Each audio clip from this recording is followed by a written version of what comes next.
Welcome to the Encore Audio Archives YouTube channel. I'm Taper Dave, and this is my channel. I've uploaded hundreds of talks here that I've recorded at meetings in West LA, and I've also recorded conventions starting in 2013. I've got a bunch of those up. And Walt and Mary Murray, the original owners of Encore Audio Archives, started the company in the 80s, and Walt recorded Joe and Charlie's and a bunch of stuff down in Vista, California. My sobriety date is June 20th of 1994. I hope you find something you like, so please like and subscribe to my channel and comment down below. If you want to hear something that I don't have or that you don't see, I'll see that I get it. Anyways, take care and have a great day if you want to. Now our main speaker will share with you his experiences, his experience, strength, and hope with us. Please join me in welcoming Bob T. from Santa Monica.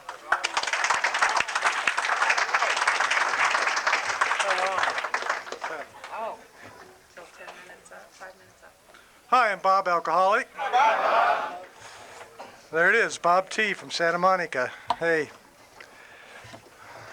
gotta get some things to play with here.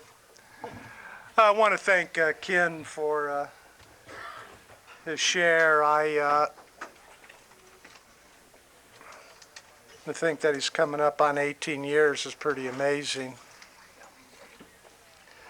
Ken reminded me of that old saying we have here about we don't shoot the wounded, and because I wouldn't be your speaker tonight if that was the case. And I also want to thank Ken for his honesty about the 3 arrests sober. Now, I haven't been arrested sober. You might have guessed I probably got arrested before I got sober. You might have figured that out already, but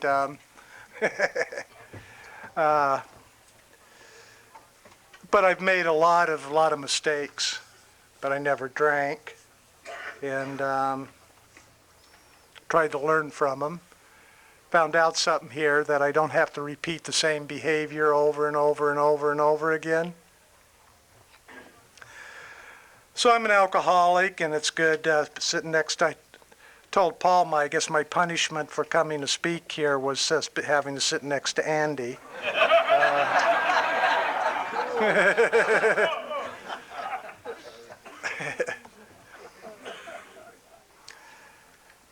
Andy knew me when I didn't have any gray. I celebrated a couple weeks ago. I celebrated my 25th anniversary, and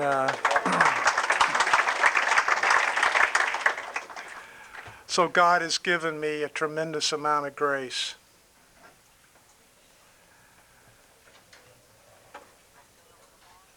I think, the longer that I'm sober, it really is like, don't really have much to say.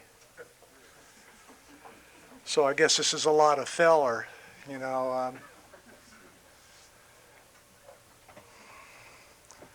Probably what I've been looking for now for a lot of years in my sobriety is the giver of the gifts. And what I mean by looking for the giver of the gifts is I want to have that relationship with God and be in harmony with the God that I understand. And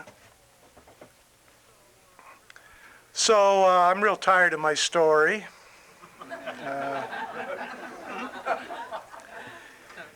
But when I was 9, my mother tried to kill me. And she did that with a butcher knife.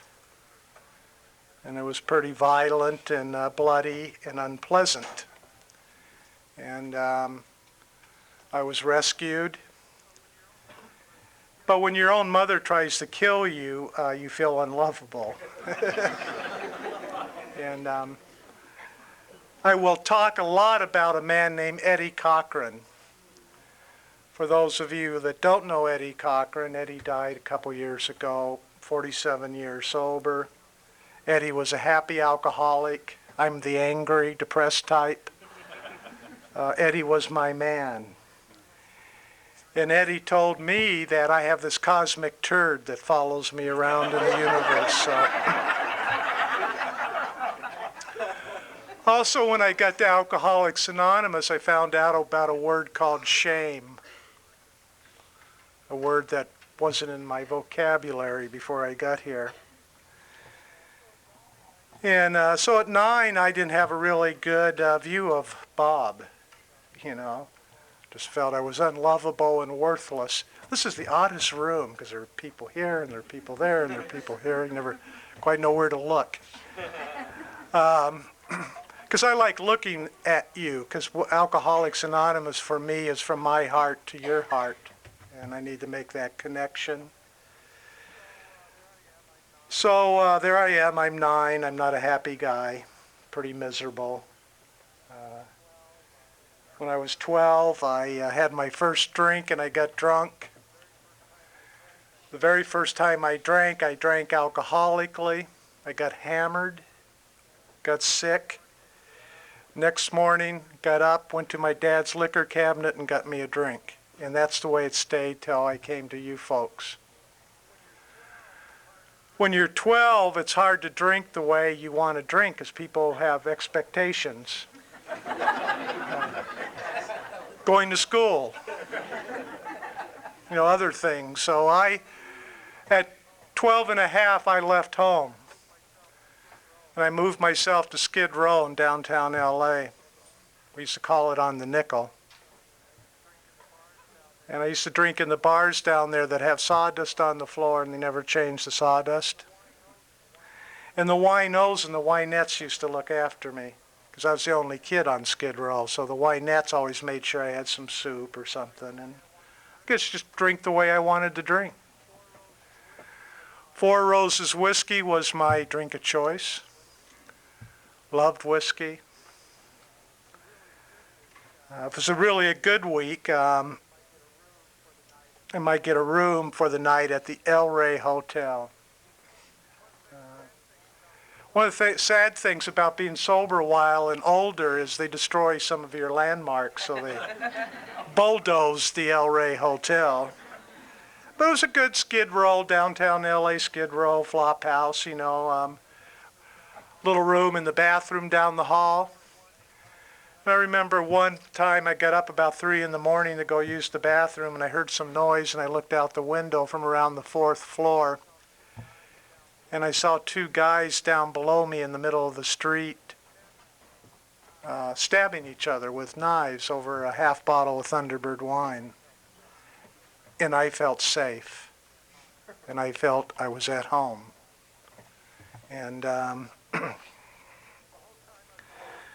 the whole time I was on Skid Row, nobody ever asked me any of those embarrassing questions, like, what are you doing here? Where's your parents? Why aren't you at school? Nobody ever bothered me. See, I'm a lower companion, much more comfortable with other lower companions, and they have a lower companion handbook, and you have to be a lower companion to get it. But in one of the chapters in the lower companion handbook, it says, not to ask anybody anything awkward or embarrassing. Don't put anybody on the spot. So they never asked me any of those things like, why aren't you in school? When I was 14, I started mixing my Four Roses whiskey with a little heroin. And that combination worked really well for me for a long time. Now, I sponsor guys that are alcoholics and crystal meth addicts. And I sponsor guys that are alcoholics and cocaine addicts. And the steps work for all of it, by the way. But I'm always amazed at why people want to be more present. See, I'm shooting for numb. I'm shooting for coma. The mark I'm shooting for is like the mark just before you're dead. That's the place of comfort for me. And they get really upset when you start stealing. And I got arrested and convicted of 46 counts of armed robbery with a sawed-off shotgun. And every count was a Vaughn's Market. Because, being alcoholic, I went to the first Vaughn's and it worked so smoothly. I just went to a second Vaughn's, third Vaughn's. Got me 3 counties worth of Vaughn's. Now, I might be on my way home tonight, realize I need some milk for my cereal in the morning. I'll stop at Vons, get a little deja vu. But they really do get upset when you do that, and I ended up in the shootout with a LAPD SWAT team, and running gun battle for several blocks, and helicopters, and they get pretty upset. And they sent me to a place on the bay in San Francisco. I see some people know the place. You know, they send people like me. And went there when I just turned 18. And it was like Skid Row. Safe, comfortable. If you ever haven't drank that penitentiary Pruno, you drink about 2 inches of it out of a mason jar, and you got to use the walls to walk. I mean, this stuff. Whew. And I'd do what was ever there to do. Got all the right gang affiliations across my chest. Got rewarded for my violence. Something that I'm not at all proud of is they used to have maybe they still do, but they used to have a TV show on Saturday afternoons called Soul Train. And I walked into the TV room in San Quentin and I changed the channel.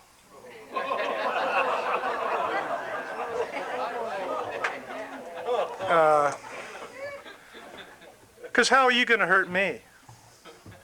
How are you going to hurt me? Come on, how are you going to hurt me?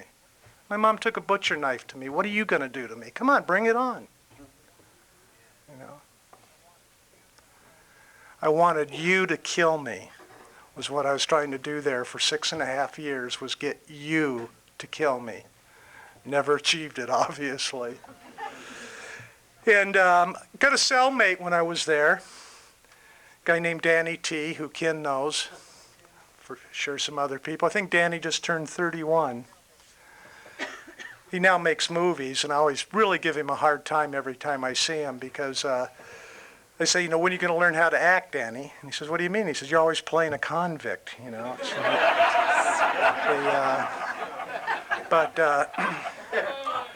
So Danny was my cellmate. And for those of you that know Danny, he probably didn't laugh a lot. And I'll never violate another AA member's story. So when Danny speaks, you could ask him at the end of the meeting what happened. But this event happened where they sent Danny to Folsom. So I figured I'll never see Danny again. And I get paroled, and I don't bother to see my parole officer.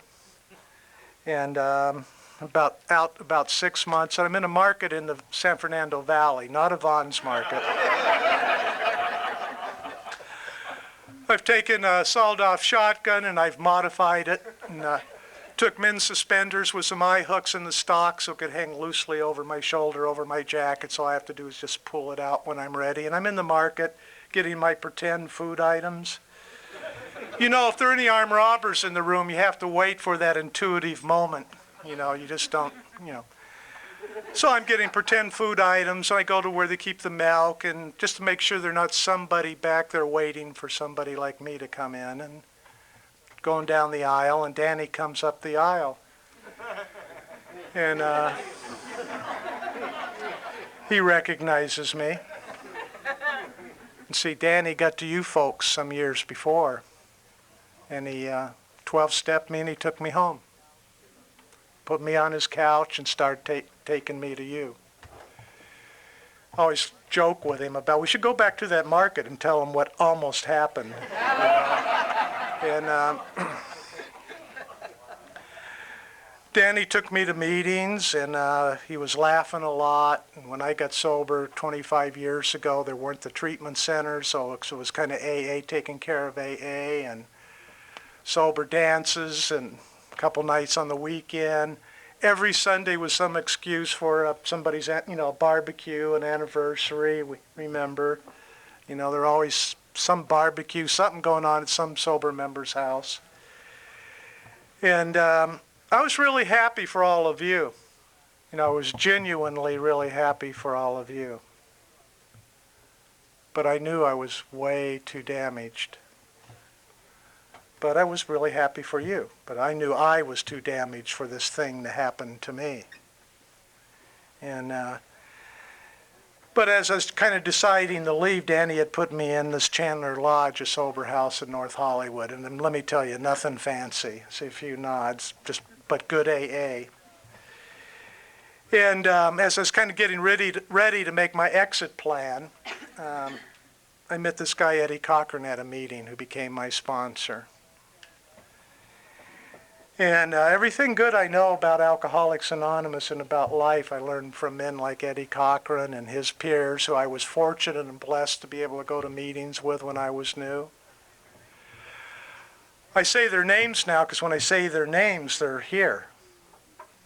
But of course, Eddie Cochran, a guy named Mike Ross, another guy, Eddie Regan, another guy, Norm Alpy. This is just who I went to meetings with every day. I'm so blessed. And another view into Eddie Cochran, my sponsor. He was a few months sober. We're going down the street. I turned down his car radio. And I said, Eddie, I need to ask you something really, really important. You got to promise not to tell anybody. And he said, sure, kid, I promise I won't tell anybody. What is it? I said, Eddie, it's about sex. Eddie, I don't know if I like boys or girls or dogs or trees, but I'm having these feelings, Eddie, I've never felt before. Eddie looked over at me and he said, no thanks, I'm happily married.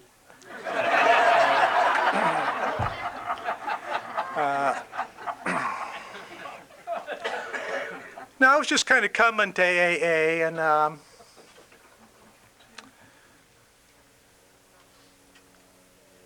not really thinking I could stay. And then this one event that I always share is what was the real transformation for this alcoholic. I think I was about 4 months sober, and Eddie called me up at Chandler Lodge in the afternoon, and he said, Bob, I can't pick you up tonight to take you to a meeting. My dad had a heart attack, and he's in the VA hospital in Sepulveda, and I'm going to go be by his side. But I've already made arrangements for a guy named Bob to pick you up at 7:30. And I said, oh, okay, Eddie. Hope your dad will be okay. And I sponsor the same way that Eddie sponsored me, because if you heard what I said, is Eddie, even in his grief and loss, made arrangements for his newcomer to get a ride. And 7:30 comes, and this guy Bob picks me up. And he's with another guy named Don, and it's a brand new car, 2-door, and I get in the back seat, and they pull off, and say to Bob, the driver, I say, Bob, how long are you sober? And he says, 4 years, grace of God, so glad to have you with us, kid. And I said, oh, thanks, Bob. Brand new car, it's really nice. What kind of job do you have, Bob, to have a car like this? And he said, well, Bob, I'm a deputy sheriff, Los Angeles County Sheriff's Department. It's real nice, Bob. Little time goes on. I asked Don, sitting shotgun, how long he's been sober. He says, 19 years, grace of God, 12 steps. Glad to have you with us, kid. And I said, thanks, Don, and what kind of work do you do? And Don said, I'm a criminal courts, Superior Court Judge, County of Los Angeles. I want to kill Eddie.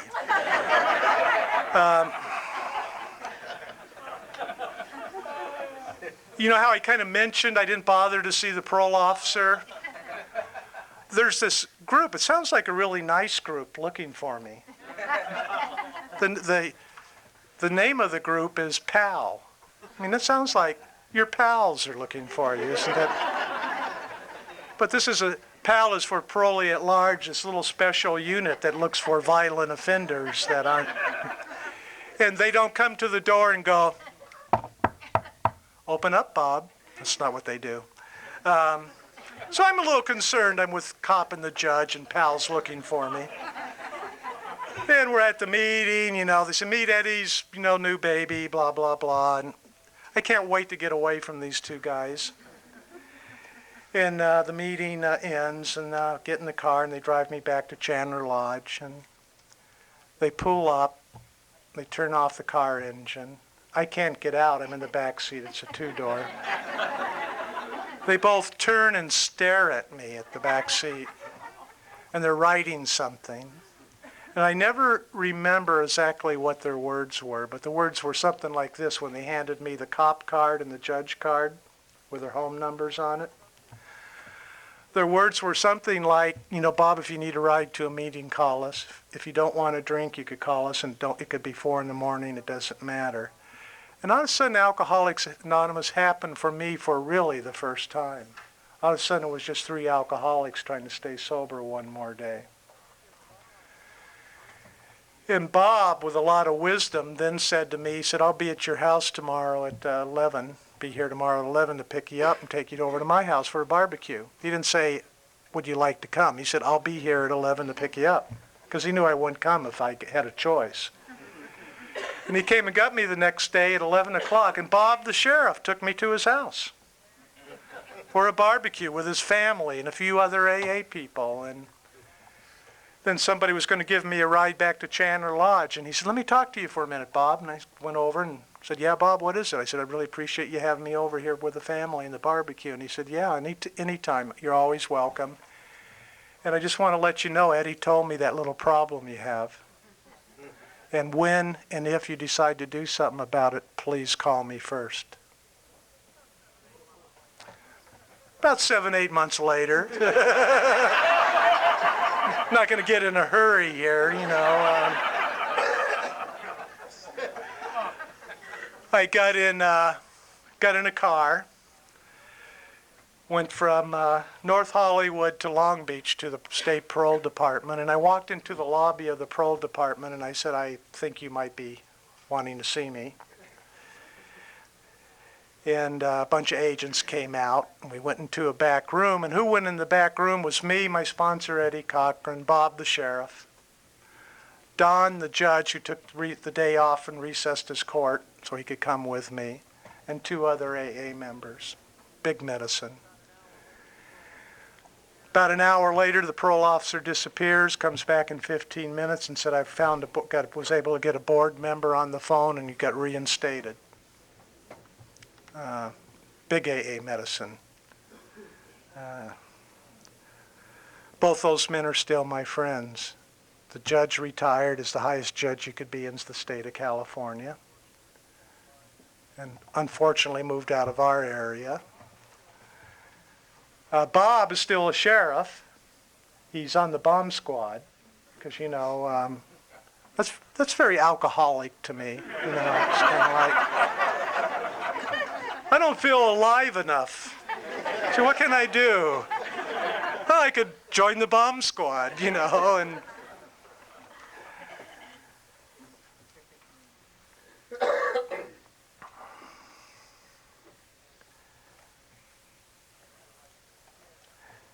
I'm kind of like Ken, you know, a little bit of time to talk about a lot of 25 years. It's been a lot of pain, a lot of pain, a lot of pain, a lot of growing up. And it's been something that Ken gave me when he spoke. And what Ken gave me when he spoke, as I remember him when he was new almost 18 years ago, what Ken gave me was something called joy, which certainly wasn't in my vocabulary till I got here. Every time I see Andy or he leaves me one of those Andy phone messages on my home machine, I get some joy, you know, and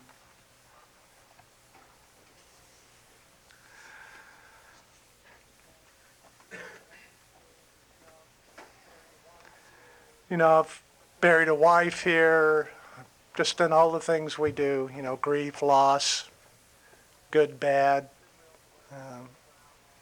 Been real blessed. I've traveled a lot for my work. I've traveled all over the world many times. I've go to AA wherever I am. Been in AA meetings in bomb shelters in Tel Aviv, and been in AA meetings in this St. Petersburg, Soviet Union. Was able to come back and go to the same meeting in St. Petersburg, Russia. Been to meetings in back rooms in Chile and Nicaragua and I go wherever I am, you know, it's the same. It's probably give you a window into how really corny I have become. It's probably scare the newcomers, but I called my travel agent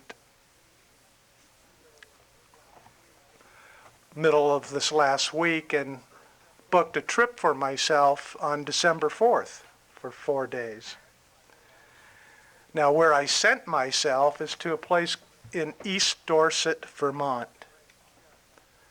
Now, I'm born and raised here. I'm not a cold weather guy, you know, but there's a place in East Dorset, Vermont called the Bell Wilson House.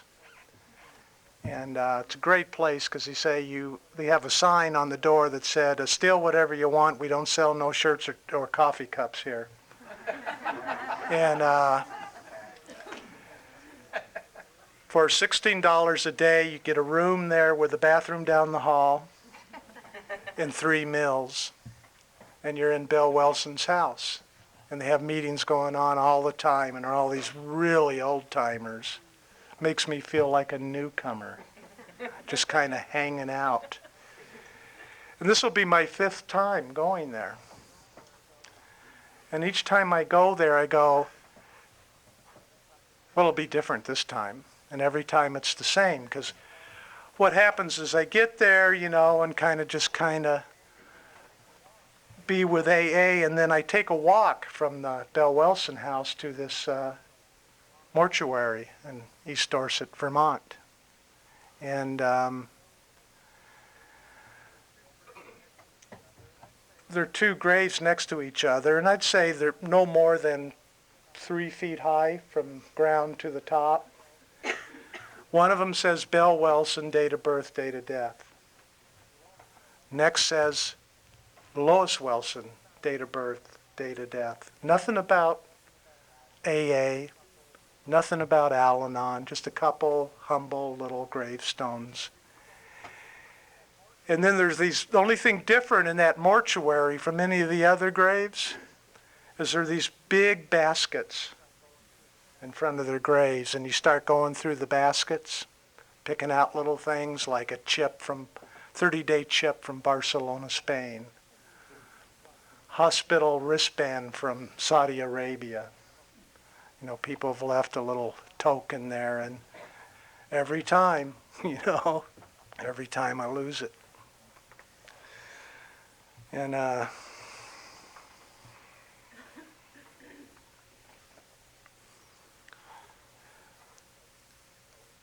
won't have time to tell the Petey story. I'm tired of it anyways.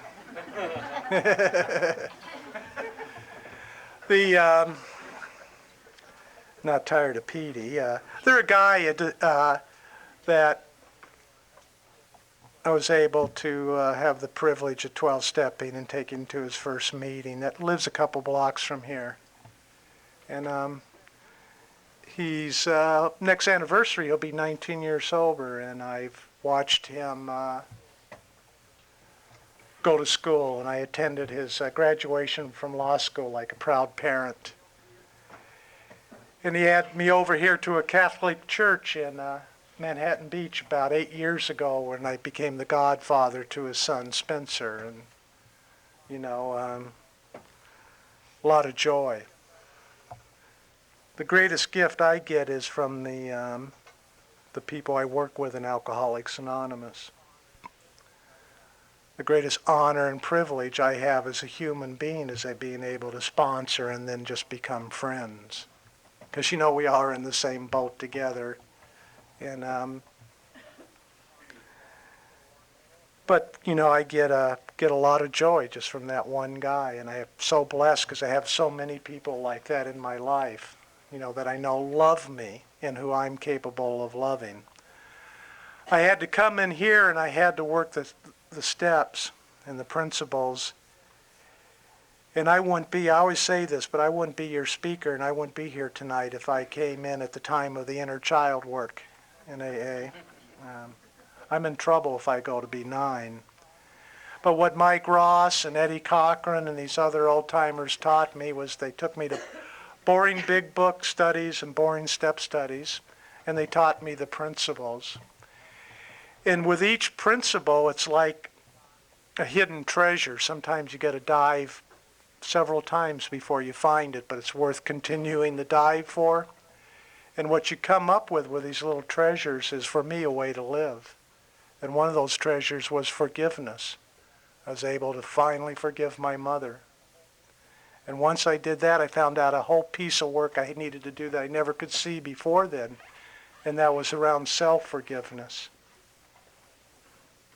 Forgiving me for what I did to me because of what she did for all those years.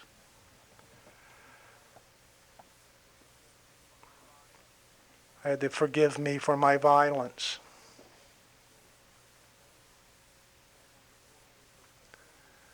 I had to forgive me for pretending for a long time to be a tough guy.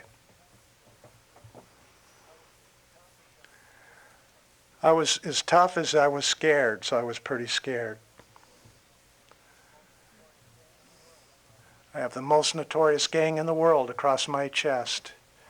And a lot of times the guys I sponsor were out for a walk on Venice Beach on the weekend, and I attract a crowd sometimes, not meaning to. And I want to say to them, look, go away, I'm old. And I haven't been a part of that in decades, so move on. But that was in direct relationship to how scared I was, because I had to have a really big costume to keep you from hurting me. I was just terrified you were going to hurt me in some way. Not physically, but emotionally, spiritually. And once I did that bit of forgiveness, then all of a sudden I had all this room, all this tremendous room to let people like you and a lot of other people into my life and let myself acknowledge and feel your love and caring about me. And man, that was like sticking nails in my eyes when it first started happening, you know. Oh, I'll take care of you, no problem. You need a ride to a meeting, you need something to eat, you're a newcomer, you need to be spotted for a month at a sober living, no problem, but I'm okay. And I had to give that up.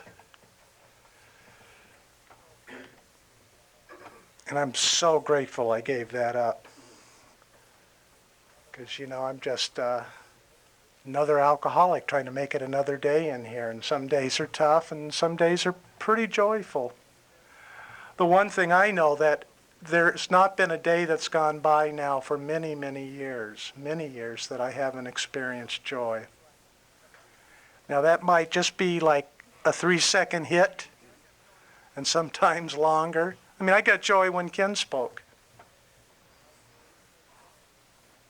And it might just be a few seconds, you know, but I get that a little bit every day in spite of what's going on in my life. I don't like the way things are right now. No, have some major health problems. Didn't plan on it, you know. I'm on the on again, off again, back on the transplant list now. It's always, to me, God's humor and harmony and synchronicity. But I'm a homeowner in Santa Monica. I get up in the morning, I make my morning cup of coffee, I look out at the ocean. Then I got to get into my Mercedes and drive to downtown LA because my damn Liberty moved from Cedars to St. Vincent's. And I'm just whining all the way, going from the beach downtown LA. Now, for those of you who don't know St. Vincent's is right across the street from MacArthur Park. That's the area where I got it. Do you understand what I'm saying? That's where I got why I'm going to get a new body part. And I'm whining to myself, you know, all the way down. And then I start seeing the cardboard homes, little cardboard houses, you know. See MacArthur Park as I'm turning into the hospital. And I say to myself, Bob, you never had it so good.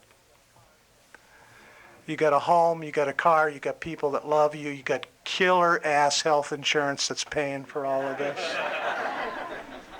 Quit whining, you know, and so that's what my God does. He gave me the hospital down where I got it from, you know, and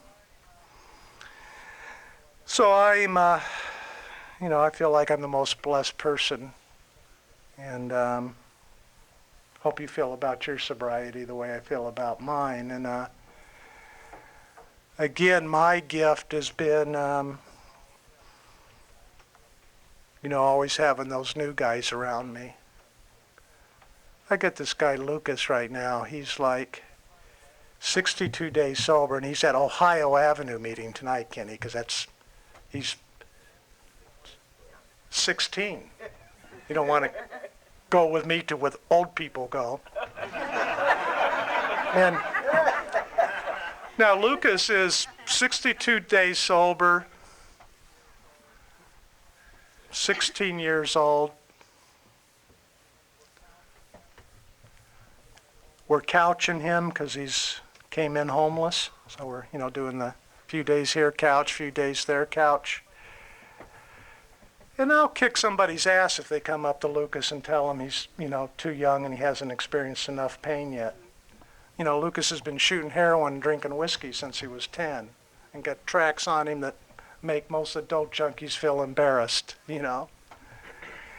Now, I got to tell you, Lucas is kind of like me about when he got his 30-day chip, and then I'll be quiet, we're driving back from a meeting where he got his little 30-day chip, and he's like 112 pounds, fully clothed, you know. And I hear this little noise and coming from the seat next to me, and I said, Lucas, remember, I've been to too many rock concerts. It's what I do. You need to speak up. I have hearing loss. Okay. What is it? He said,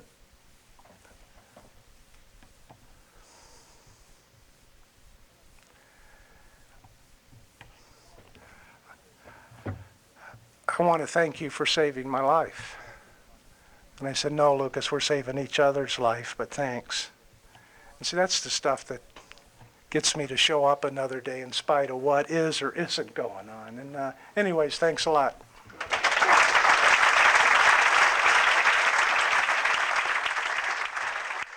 I think we got a great talk going on here. Thanks for watching the channel. Taper Dave here. Just curious, do you think this is better than Zoom? Okay, this is how I prepare my drone for launching. I like to do it inside the cab of my truck so I'm not standing outside in the weather. To install the joysticks for control, up and down, right and left, powered on. I have an Android phone that I use to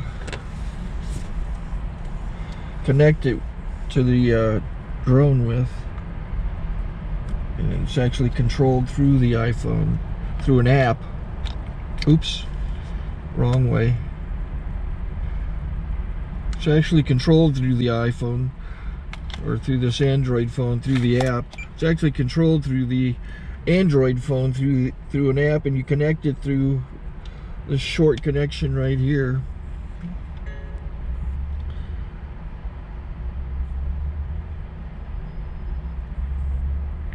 Remote control connected.